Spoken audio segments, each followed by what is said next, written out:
Hello everyone. In this tutorial, we are going to provide a solution to this interesting trigonometry problem.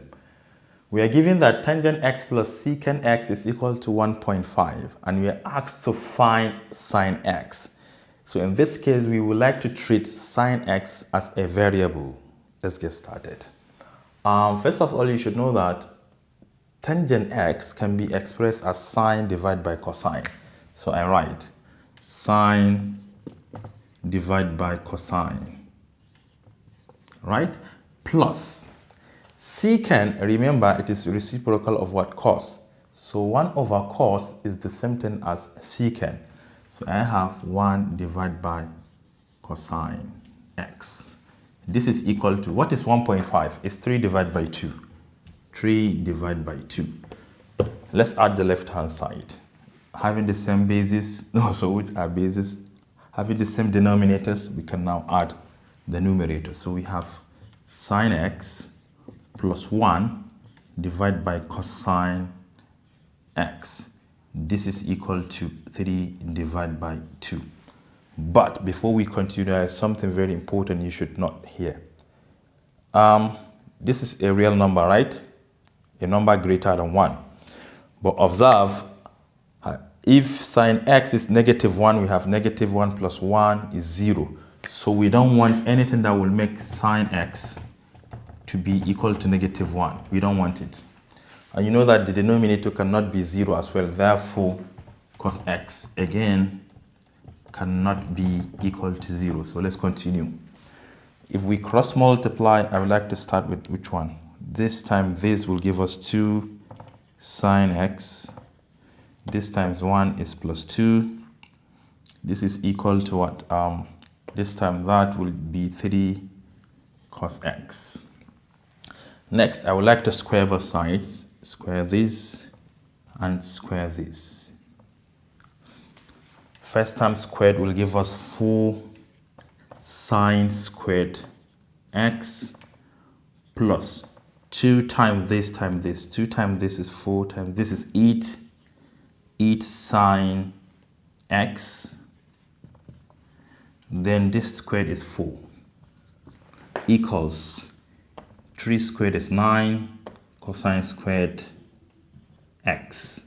But remember, we can write cosine squared x in terms of sine squared x, because sine squared x plus cosine squared x is equal to 1, which means that cosine squared x is the same thing as 1 minus sine squared x. So I repeat, 4 sine squared x plus 8 sine x plus 4 is equal to 9 multiplied by 1 minus sine squared x.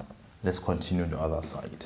So now I would like to bring everything to the left hand side, but let us do something mentally. 9 times 1 is 9. 9 times negative sine squared x is -9 sine squared x. As you bring it to the left, it becomes +9 sine squared x. Already we have 4 here, making 13 sine squared x. 13 sine squared x. I don't have much space, this is why I'm doing this. Then we have what? 8 here, right? 8 sine x. Then what? As 9 crosses over, it becomes negative. So we have 4 minus 9, which is going to give us what? -5. So this will be -5 equals 0. Remember, we are only solving for sine. This is a quadratic equation in terms of sine x. First of all, to factorize this, we are going to take the leading coefficient, 13, and multiply by -5. This will give us -65.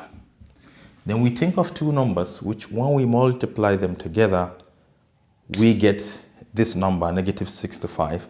And the moment we add those two numbers together, we get 8. And the numbers are 13 and -5, right? Because 13 times -5 is indeed this. And once you add them together, you get 8. So we have sine x. Sine x, we take one number plus 13. But remember to divide by the leading coefficient. Then you multiply by sine x again. The minus 5 divide by 13 over, no, sorry, minus 5, right? Minus 5 divided by 13. The whole of this equal to 0. I don't have more space, sorry. 13 divided by 13 is 1. If you take it to the other side, it becomes negative.